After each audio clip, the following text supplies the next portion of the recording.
The Andrea Doria was a luxurious Italian transatlantic ship put into service in 1953. Of all of Italy's ships at the time, the Andrea Doria was the largest, fastest, and supposedly safest. The luxury vessel was filled with paintings, murals, tapestries, and other artwork. On the densely foggy day of July 25, 1956, the New York City-bound Andrea Doria was approaching the coast of Nantucket, Massachusetts, in the United States, when the passenger ship Stockholm of the Swedish-American line collided with the Andrea Doria. The Stockholm was headed east from New York, and, much like the Andrea Doria, its view was blinded by the dense fog, and navigational errors had sent the ships on a collision course. The Andrea Doria was struck on the right side and immediately started to lean severely as the ship took on water. The ship stayed afloat for over 11 hours after the collision, sinking the following morning. Over 1,600 passengers and crew were rescued. In all, a total of 51 lives were lost in the collision and sinking, consisting of 46 passengers from the Andrea Doria and 5 members of the crew of the Stockholm. No remains were ever recovered of these casualties, and the bodies are believed to remain within the wreck. The wreck now lies at the bottom of the Atlantic Ocean, about 50 miles southeast of Nantucket. The ship lies on its side about 240 feet deep in icy waters. Almost since the day it sank, the Andrea Doria has been a beacon for treasure hunters and adventure seekers.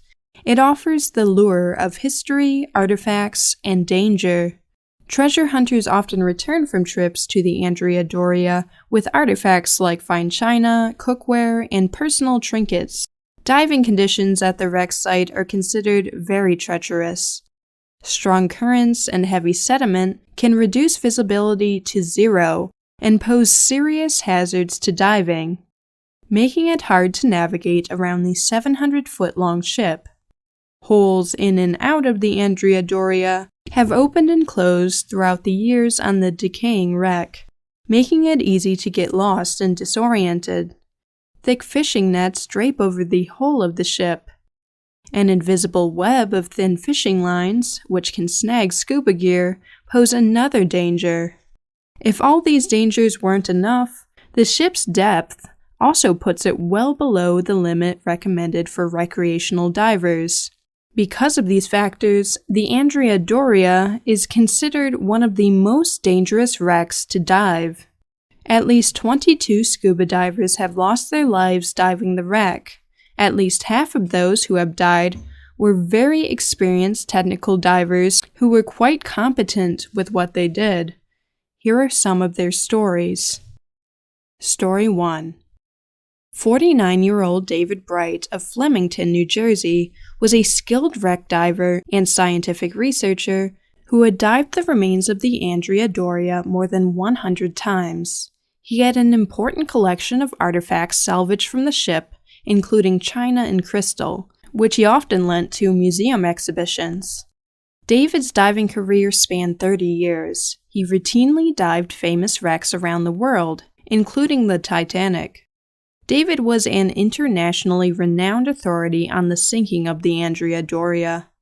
He was scheduled to speak at the Andrea Doria's 50th anniversary Survivors Reunion on July 23, 2006, in Kings Point, New York. He was reportedly hoping to help another diver take some pictures of the current state of the wreck before the reunion, along with doing some research on the ship's collision site.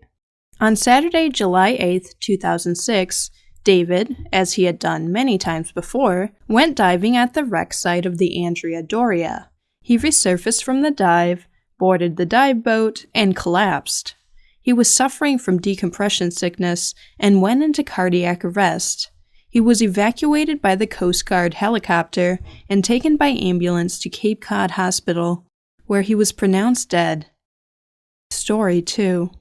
Stephen Slater, a 46-year-old British diver, had been diving for almost 30 years and was said to be among the UK's leading professionals in the diving community.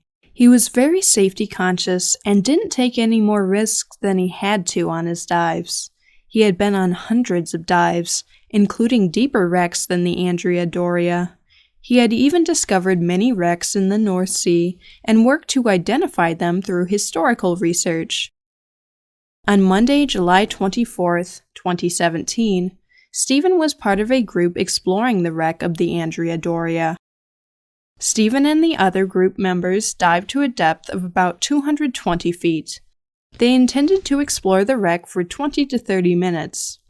His friend, Claire Fitzsimmons, said she became aware that Stephen was struggling, but the pair were unable to locate the shot line. The shot line helps divers avoid decompression sickness by guiding them to the surface in a controlled manner. Claire said she was heartbroken when she returned to the surface and saw just how close they had been to the line. Crew members from the group's boat pulled Stephen unconscious from the water. He was later pronounced dead. Stephen had ascended too quickly. A post-mortem examination had found there were bubbles in Stephen's bloodstream caused by his rapid ascent, leading to his death. Story 3.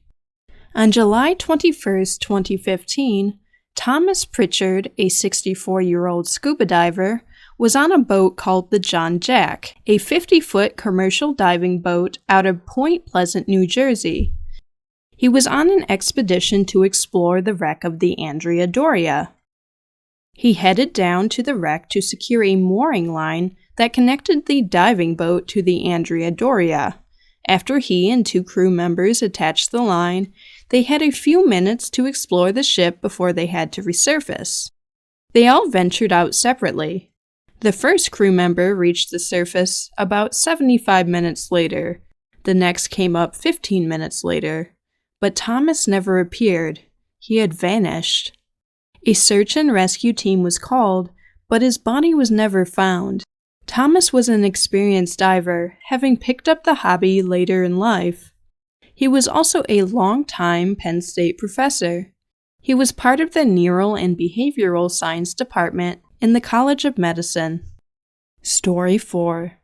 On a Monday in June of 1981, John Barnett, a 40-year-old bank vice president from Westchester County, New York, and a licensed diving instructor, went to dive down to the Andrea Doria in search of souvenirs. This was his second trip to the Andrea Doria. John was an accomplished diver and had been diving since he was 16. He was one of 5 scuba divers who took a 46-foot charter ship to the dive site. John failed to surface with his diving partner after their first dive. John and his group used scuba equipment that gave them only enough air to spend about 20 minutes at the ship. The rest of the air was required for the descent and 45 minutes of decompression on a slow ascent. One source noted that John's friends said that John had a hard time on a practice dive before the trip and may not have been in the proper health to dive that day. His body was recovered the following Wednesday afternoon by his diving partners at a depth of 180 feet on the bridge of the massive wreck. John was married and had 4 children. John's oldest son, at age 17, is quoted as saying, "My father took 2 weeks off of work to go back to the Andrea Doria. He wanted to get the ship's steering wheel and some artifacts for his collection to put on his wall." Story 5. On Sunday, July 4th, 2011, 27-year-old Michael LaPrade of Los Angeles was one of 3 divers descending to the wreck of the Andrea Doria. This was a dream come true for Michael. He had partnered with another diver from the tour boat. For safety purposes, divers must hold on to the line as they descend down to the wreck. At some point during the dive, Michael's partner lost sight of him and was unable to locate him. Michael had apparently accidentally slipped away from the line and disappeared. His body was located at the bottom 3 hours later in 225 feet of water. The currents at the Andrea Doria can be so strong that if you get detached from the line, you can quickly be swept away. Michael's father, Paul, told the Boston Globe He had been concerned about his son's safety. He'd been planning that dive for 6 months, and it was the thrill of a lifetime, his father said. But I told him he shouldn't do it, because it's such an unsafe place. Story 6. The deeper you go under the sea, the greater the pressure of the water pushing down on you, so you descend faster. Divers have buoyancy control devices that can be gradually inflated as they descend, so they don't go down too quickly. In 1985, John Ormsby, age 27, of Key West, Florida, misjudged his buoyancy and plunged nearly 70 feet from the top to the bottom of the first-class foyer of the Andrea Doria. He then panicked and swam into electrical cables, causing his body to get tangled in the cables. It is believed that he ran out of air while trying to free himself. John's body remained trapped in the wreck for almost 24 hours before other divers were able to bring him to the surface. When he was found, he still had a cable wrapped around one leg.